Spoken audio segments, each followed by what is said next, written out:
नमस्कार। आओ तापी नदी को जाने इस वेबिनार सीरीज में आप सभी का मैं तहे दिल से स्वागत करता हूँ। आज के इस वेबिनार सीरीज को शुरू करने के पहले इस वेबिनार सीरीज कैसे शुरू हुआ इसके बारे में थोड़ा बैकग्राउंड रखना चाहूँगा।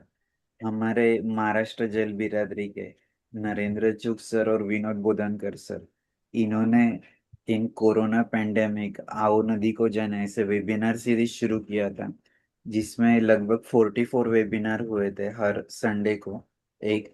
उसमें इंडिया और इंडिया के बाहर, भारत और भारत के बाहर के बहुत सारे महानुभाव जो पर्यावरण में काम कर रहे, जल जंगल जमीन जानवर, ऐसे महानुभाव को इनवाइट किया। और उसमें से तय हुआ कि हम फिजिकल यात्रा निकाल रहे हैं। जल बिरादरी की टीम महाराष्ट्र के नासिक त्र्यंबकेश्वर से लेके वर्धा तक। लेकिन कोरोना पेंडेमिक सेकंड वेव आने के वजह से वो यात्रा नहीं हो पाई। तो जल बिरादरी टीम ने डिसाइड किया in the leadership of Vinod Bodhankar sir and Narendra Chugh sir की हम आउट नदी को जाने के इसमें ऑनलाइन डिजिटल संवाद यात्रा शुरू करते हैं। तो ये ऑनलाइन डिजिटल संवाद यात्राएं शुरू हुई हर सैटरडे और संडे, 2 दिनों में एक डिस्ट्रिक्ट को इनवाइट किया जाता था। वहाँ के जो भी महानुभाव है जिनका कार्य जल जंगल जमीन इस अलग अलग क्षेत्र में है, उनको इनवाइट किया जाता था। और उसके बाद में वो सर जो भी उस डिस्ट्रिक्ट में जिले में अच्छा काम शुरू है कार्य शुरू है उसके बारे में उनका अनुभव शेयर होता था। तो जब नासिक से ये यात्रा शुरू हुई थी ऑनलाइन के माध्यम से, नासिक जलगांव नंदुरबार धुलिया ऐसे यात्रा लगभग 36 जिलों में कंप्लीट हुई। जब 3 जिले कंप्लीट हुए, नासिक जलगांव नंदुरबार धुलिया बुल्ढाना, तो हमारे साथियों ने तय किया कि जैसे आओ नदी को जाने शुरू हुए वैसे हम आओ तापी नदी को जाने ये वेबिनार सीरीज शुरू करते हैं।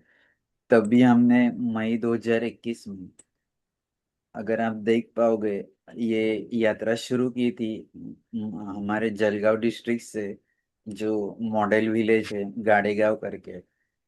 उनके जो भी वो विलेज मॉडल बनाने के लिए जो जिन्होंने एफर्ट्स लिए थे, यानी कि विलेजर्स थे, एनजीओ थे, गवर्नमेंट एजेंसी थी, इसके अलावा कुछ सीएसआर कंपनीज थी, उन सारे लोगों को हमने बुलाया और इसकी शुरुआत की थी मई 2021 में। आज हम 2026 में ये कोशिश लगातार शुरू है और बताने में ये प्राउड फील होता है कि तीनों राज्यों से महाराष्ट्र मध्य प्रदेश गुजरात आज तक, आज हम 110वें वेबिनार में लगभग 150 से भी ज्यादा तीनों राज्यों से महानुभाव जुड़ चुके हैं। कोई इंडिविजुअली काम कर रहा है, कोई ग्रुप में काम कर रहा है। जैसे कि हमें आर्ट ऑफ लिविंग, गायत्री परिवार, सूरत प्रोजेक्ट, इसके अलावा मिशन 500, भूजल वारकरी, ऐसे अलग अलग ग्रुप हमें मिले कि जो एक इस ग्रुप के माध्यम से माँ तापी के लिए काम कर रहे हैं, माँ तापी के बेसिन में काम कर रहे हैं। हमें इंडिविजुअल भी मिले, कोई ऑर्गेनिक फार्मिंग कर रहा है, कोई नेचुरल फार्मिंग कर रहा है, कोई मिलेट्स फार्मिंग कर रहा है उनके तकनीक, कोई बर्ड्स के ऊपर काम कर रहा है, कोई हनी बीज के ऊपर काम कर रहा है। हमारे एक साथी है वो तो कमल के ऊपर काम कर रहे हैं। जहाँ जहाँ जाते हैं ऐसे अलग अलग एक्सपर्ट हमें मिले। और हमारा यही मकसद है कि इस वेबिनार के माध्यम से identification of people who work for the मातापी। तो ये हमारा मकसद है। अगर ऐसे ही ये कंटिन्यूअस संवाद रहा तो क्या होता है कि अभ्यास एक दूसरे के साथ सह अभ्यास होना शुरू हो जाता है। और जब तक सह अभ्यास नहीं होता, सह संवाद नहीं होता, तब तक हम सहकार्य नहीं कर सकते एक दूसरे को। यही हमारा मकसद है कि ज्यादा से ज्यादा लोगों को इससे जिनका कार्य शुरू है ऑलरेडी जमीन के ऊपर, उनसे मुलाकात करे, उनको जान ले। और हर बार नए नए एक्सपर्ट यहाँ आकर हमें इस तरीके से हमसे जुड़ते, हमारे पूरी टीम है, मैं तो एक निमित्त हूँ। तीनों राज्यों से हमारे साथ साथी रहते हैं। तो मैं ज्यादा समय नहीं लेता। आज के हमारे जो वक्ता हैं पद्माकर कुंदे जी, उनका परिचय करने के लिए मैं डॉक्टर CS करंके सर उनको इनवाइट करता हूँ और सभी का एक बार फिर से स्वागत करता हूँ। धन्यवाद सर. आवाज येतोय सर माझा? येतोय. हॅलो. हो. ये तो है। येतोय येतोय. धन्यवाद सर. आजच्या या वेबिनार साठी व्याख्यान देण्यासाठी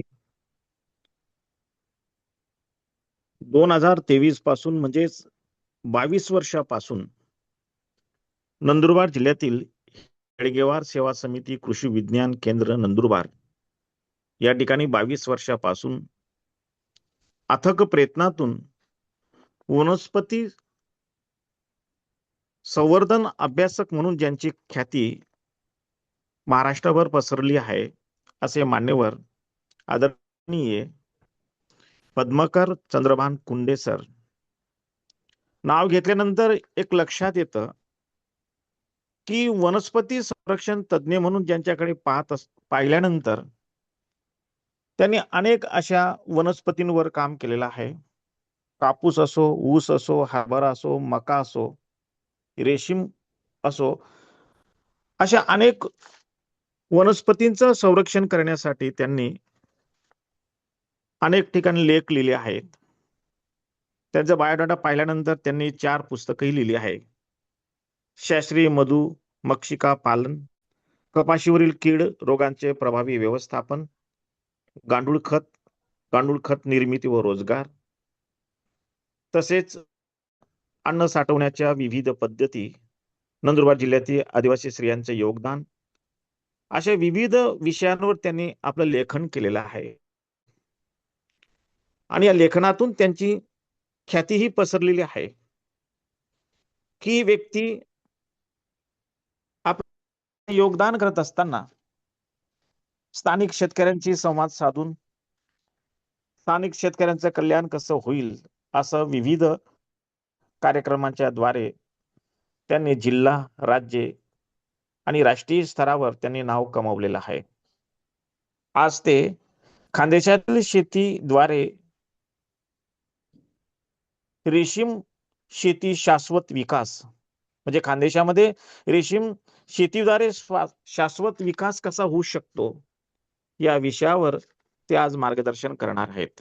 आणि हे मार्गदर्शन नक्कीच उद्याच्या येणाऱ्या पिढीला योगदान ठरेल अशी आशा वाटते. आणि म्हणून मी आदरणीय पद्माकर चंद्रभान कुंडे सरांना विनंती करतो की त्यांनी आज आम्हाला मार्गदर्शन करावं. आदरणीय कुंडे सर.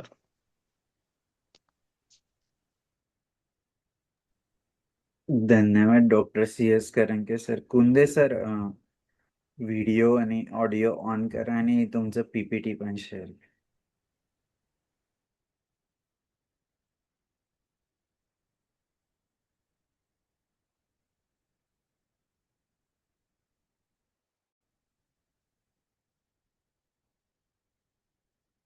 दिसतोय सर? येस सर, दिसतंय.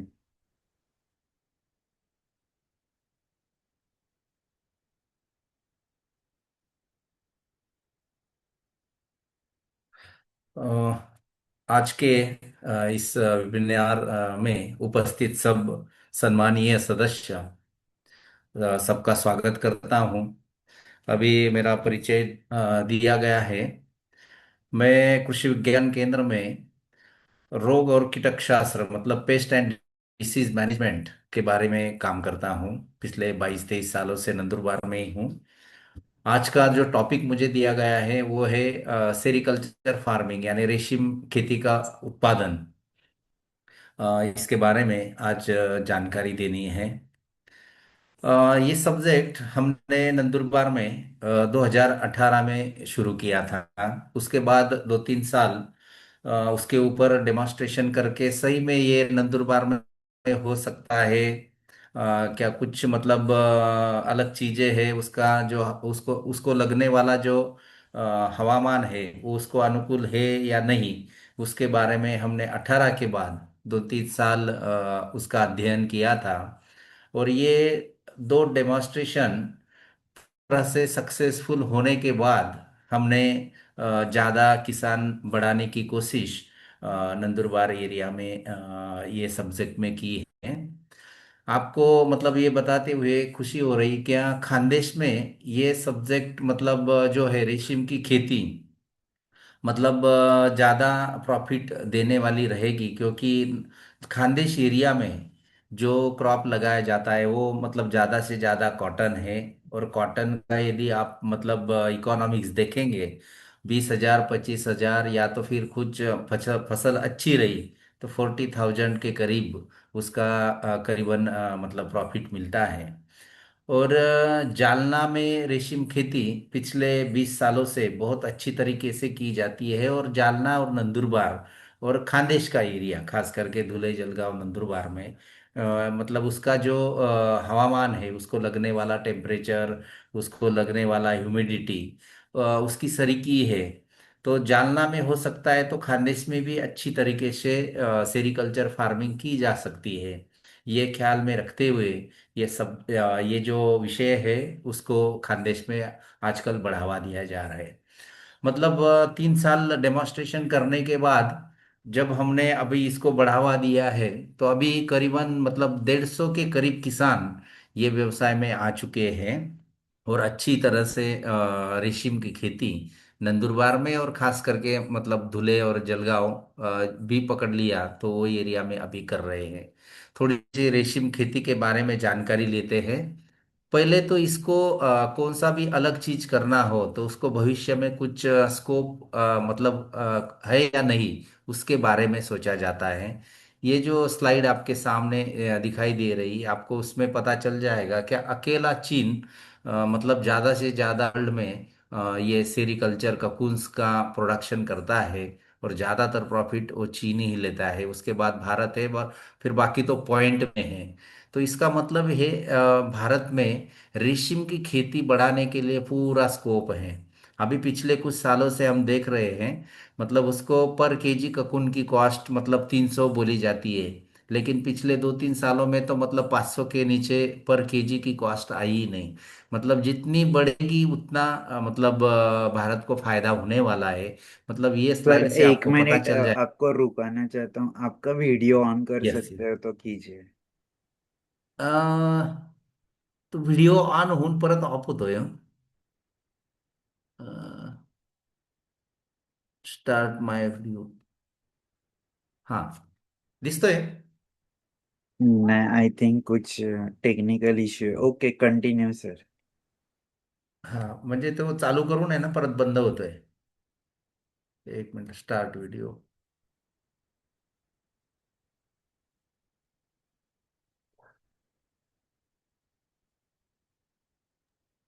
नहीं सर, नहीं हो रहा है।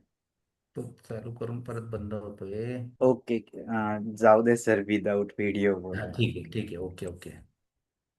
तर मतलब रेशम खेती को मतलब बहुत बड़ा चांस है, भारत में बढ़ाया जा सकता है, महाराष्ट्र में भी बढ़ाया जा सकता है। तो रेशम खेती के बारे में जो अलग अलग प्रकार की रेशम ली जाती है, मतलब इंडिया में 4 प्रकार की रेशम की खेती होती है। एक तूती रेशम है, एक टसर है, ईरी, ये उसके प्रकार है, मुगा रेशम। उसमें तो उसमें से ज्यादातर ज्यादा जो रेशम उगाया जाता है, रेशम का प्रोडक्शन होता है, वो तूती प्रकार का है। उसको अंग्रेजी में मलबेरी सिल्क कहते हैं। मतलब मलबेरी का प्लांटेशन करके उसके ऊपर रेशम की खेती की जा सकती है। मतलब ज्यादातर इंडिया में जो खेती होती है वो मलबेरी प्रकार की ही खेती की जाती है।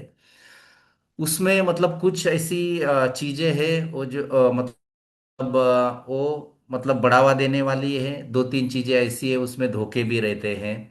मतलब इसके बारे में ऐसा कहा जाता है, जो किसान रेशम की खेती करता है, सेरीकल्चर फार्मिंग करता है, उसको उसने चाहा तो हर महीने उसका उत्पादन ले सकता है, इनकम कमा सकता है। मतलब हर महीने जैसे कोई नौकरदार का पगार होता है, उस टाइप का मंथली इनकम उसको ये खेती करने से आ सकता है।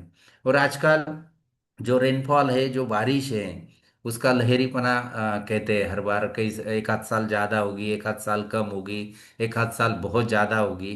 तो उसको जो कहा जाता है अनइवन रेनफॉल, उसमें भी की जाने वाली खेती मतलब रेशम की खेती है। कम बारिश हो तो भी आएगी, ज्यादा बारिश हो तो भी आएगी। और जो रेशम खेती करने के लिए जो पानी की उपलब्धता किसान को चाहिए, वो बाकी फसलों के तुलना में बहुत कम पानी इसको लगता है। और एक आध किसान यदि 2 4 5 एकड़ पे ज्यादा रेशम की खेती करे, तो रोजगार की निर्मित ये व्यवसाय से की जा सकती है। और चौथा पॉइंट जो है, मतलब उसको लगने वाला जो इनपुट्स है, निविष्ठा है, वो बहुत कम लगता है। मतलब इसका जो इनिशियल कॉस्ट है उसके बारे में आगे चल के चर्चा करेंगे। लेकिन इसका इनिशियल कॉस्ट यदि छोड़ दिया जाए, तो वो बाद में 12 15 साल जो भी अपन खेती करेंगे रेशम की, उसके उसको लगने वाला इनपुट कॉस्ट अदर क्रॉप्स के तुलना में बहुत कम पाया जाता है। बहुत कम कीमत में रेशम की खेती की जा सकती है। और आजकल जो बड़ा प्रॉब्लम खेती में चल रहा है, पेस्ट डिसीज मैनेजमेंट के लिए अलग अलग प्रकार के स्प्रेज लोग करते हैं, केमिकल का इस्तेमाल करते हैं। और इसके मतलब इसके बारे में कहा जाता है, इसको मतलब कुछ भी फवारनी करने की जरूरत नहीं रहती है। मतलब जो आप मलबेरी का प्लांटेशन करते हैं और मलबेरी के लीव्स ककुन प्रोडक्शन में इस्तेमाल करते हैं, तो उसके लिए कोई भी केमिकल यूज करने की जरूरत इसमें नहीं रहती। ये स्ट्रॉन्ग पॉइंट्स रेशम खेती के हैं। दो दो तीन चीजें इसमें ऐसी है, इसके लिए स्किल होना ये करने के लिए। इसलिए रेशम खेती का 3 दिन का, 5 दिन का, कई जगहों पे 12 15 दिन का भी ट्रेनिंग चलता है। जिसको रेशम खेती करना है, उसको उसके बारे में स्किल एक्वायर करना है, ये एक चीज इसमें मतलब जरूरी है। कभी कभी एक आध बार एक आध महीने में ज्यादा प्रोडक्शन हो जाता है, तो थोड़ा रेट का भी इशू इसमें आ सकता है। ये इसके बारे में धोखा कहा जा सकता है। स्किल होना, उसके बाद थोड़ा सा रेट का इशू रहेगा। और जो इनिशियल कॉस्ट मैंने पहले बताई, जिसको रेशम की खेती करना है, उसके लिए जो इनिशियल कॉस्ट है वो बहुत मतलब ज्यादा है। उसके बारे में आगे जाके चर्चा करेंगे। इसका एक और स्ट्रांग पॉइंट ये है, इसका जो मतलब प्रोडक्शन होता है, वो प्रोडक्शन का ज्यादातर जो नफा है, ज्यादातर इनकम है, वो किसान के लिए जाता है। ये बड़ी चीज इसमें है। मतलब इसके बारे में कहा जाता है कि भाई जो अलग अलग यदि कुछ बिजनेस है, तो उसमें कम इनकम फार्मर को मिलता है, और ज्यादातर इनकम अदर जो फैक्टर्स उसमें रहते हैं उसके लिए चला जाता है। लेकिन इसमें, ये व्यवसाय में, ये बिजनेस में ज्यादातर इनकम का हिस्सा ये किसान को जाता है। मतलब इसमें मतलब धागा निर्मित करते हैं, कुछ अलग अलग चीजें बनाते हैं, उनको कम इनकम मिलता है, और उसमें का ज्यादा हिस्सा किसान को मिलता है। ये बड़ी चीज ये रेशम खेती में है। जो महाराष्ट्र में अलग अलग प्रकार की क्रॉप्स लगाई जाती है, कॉटन है, रेड ग्राम है, सोयाबीन है, बंगाल ग्राम है, इवन ग्रेप्स है, तो उसकी तुलना रेशम की खेती से किया है। तो आपको ये देखने के बाद ये पता चलेगा, अकेला मतलब फ्रूट क्रॉप्स, एक 2 4 फ्रूट क्रॉप्स यदि छोड़ दिए, तो बाकी जो कॉटन, रेड ग्राम वगैरह पीक है, क्रॉप्स है, उसके तुलना में रेशम की खेती में ज्यादातर प्रॉफिट मतलब वो किसान पाता है।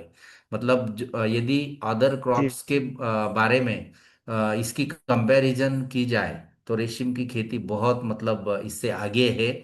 1 2 फ्रूट क्रॉप्स छोड़ के, इवन ग्रेप्स से भी ज्यादा इनकम इससे पाई जा सकती है। थोड़ा स्किल होना और थोड़ी वो चीजें उसके लिए होना। रेशम खेती मतलब एक बार यदि मलबे का प्लांटेशन कर दिया, तो 15 से 20 साल तक चलने वाला बिजनेस है। पहली बात इसमें बड़ी ये चीज है, हर साल कुछ नई चीजें करना जरूरत नहीं रहती है। मतलब हर महीने इनकम आ सकता है, कभी गारपीट हो जाए, कभी फ्लड आ जाए, कभी मतलब पानी कम गिर जाए, ये सारी सिचुएशन में मतलब तग धरने वाली खेती मतलब रेशम की खेती है। यदि किसान मतलब दो प्लॉट लगाता है तो वो मंथली इनकम पाता है, मंथली मतलब रेगुलर वो खेती में रह सकता है। ज्यादातर किसान क्या करते हैं, 1 एकड़ का क्रॉप लगाते हैं, एक बैच लेने के बाद 1 महीना बीच में गैप रहता है और दूसरे महीने दूसरी बैच लेता है। ये ऐसा इस तरीके से रेशम की खेती चलती है। लेकिन वो 1 एकड़ के यदि दो भाग कर दे या फिर 1-1 एकड़ के दो प्लॉट लगा दे तो वो कंटिन्यूअसली बैचेस लेके मतलब जैसा सर्विस वाला कमाता है उस टाइप का इनकम पाता है। ये बड़ी चीज रेशम की खेती में है। कम पानी में आने वाला है।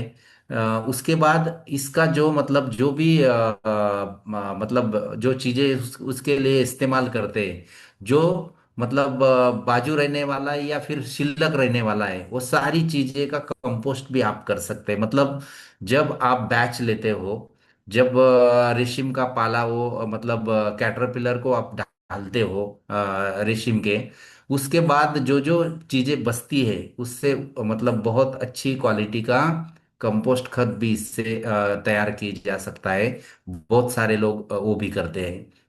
और रेशम खेती की दूसरी बात है मतलब घर के लोग उसमें एंगेज हो सकते हैं। आजकल ये भी बड़ी बात है, कोई किसान है वो खुद काम करता है, कोई किसान है 1-2 आदमी काम करते हैं, लेकिन इसमें बच्चे हैं मतलब घर की औरत है वो भी उसमें एंगेज हो जाती है। मतलब घर के लोग अपने घर के अलग काम करके भी रेशम की खेती कर सकते हैं। ये भी बड़ी बात ये रेशम खेती में है। और रेशम खेती मतलब धागा निर्मित, ये लोगों को पता है, लेकिन उससे बहुत सारे अलग अलग प्रकार के बिजनेस भी लोग कर सकते हैं।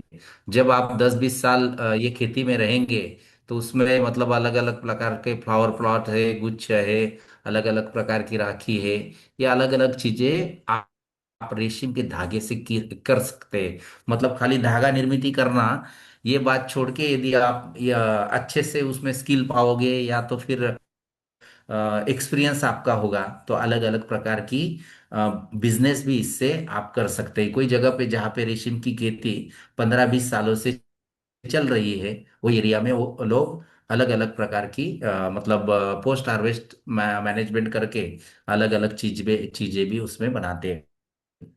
रेशम खेती करने के लिए क्या चाहिए, तो पहला आता है मतलब जो टेम्परेचर है, जो मतलब ह्यूमिडिटी है, खेत है। पहली बात तो रेशम के लिए जो मलबेरी प्लांटेशन करते हैं, मलबेरी प्लांटेशन करने के लिए 2-3 चीजें जरूरी है। बारिश मतलब 500 से लेके 2000 तक, मतलब महाराष्ट्र में हर एक जगह रेशम खेती की जा सकती है बारिश का यदि कंपोनेंट लिया जाए तो। उसके बाद 15 से 40 डिग्री सेल्सियस का तापमान वो सहन कर सकता है, और 20 से 30 डिग्री सेल्सियस का तापमान उसके लिए आइडियल माना जाता है। और जो जिस साइल में मलबेरी का प्लांटेशन करना है उसका सामू जो है पीएच अपन बोलते हैं उसको 6.2 से लेके 8.2 का चलता है। मतलब अपने सारे जमीन में उस टाइप का ही पीएच है।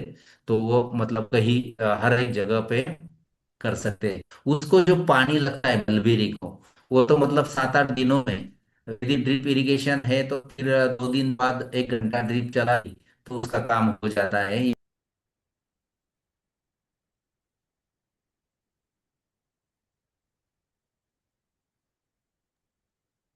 आई थिंक उनका कनेक्शन गया, आएंगे फिर से।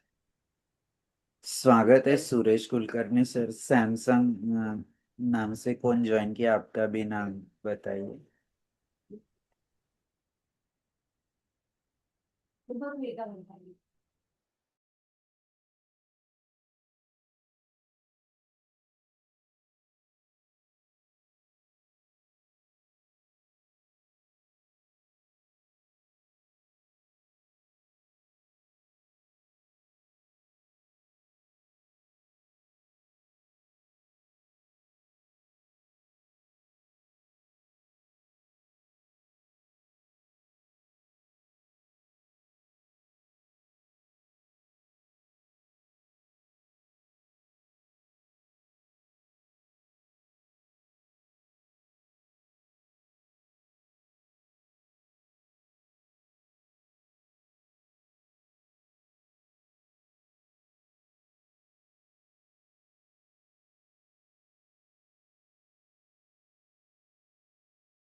जॉईन होता येते 2 मिनिटं.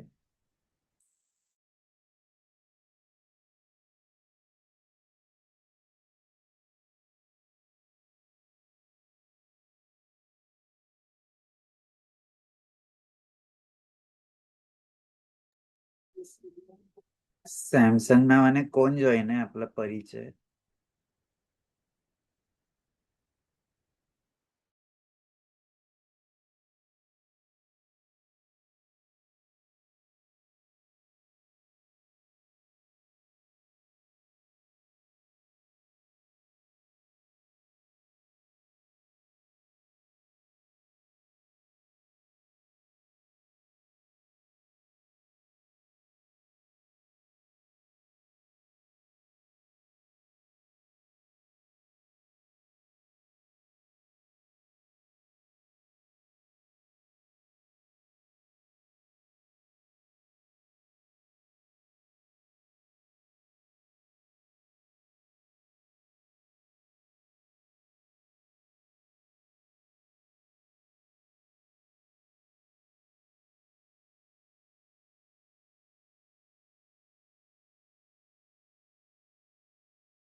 नमस्कार सर, ऑडिओ जॉईन झाला तुमचं.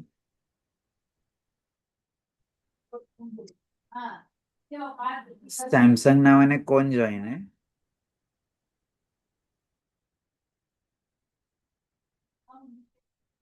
पद्माकर सर, तुमचं ऑडिओ दिसत नाही, एकदा चेक करा ना.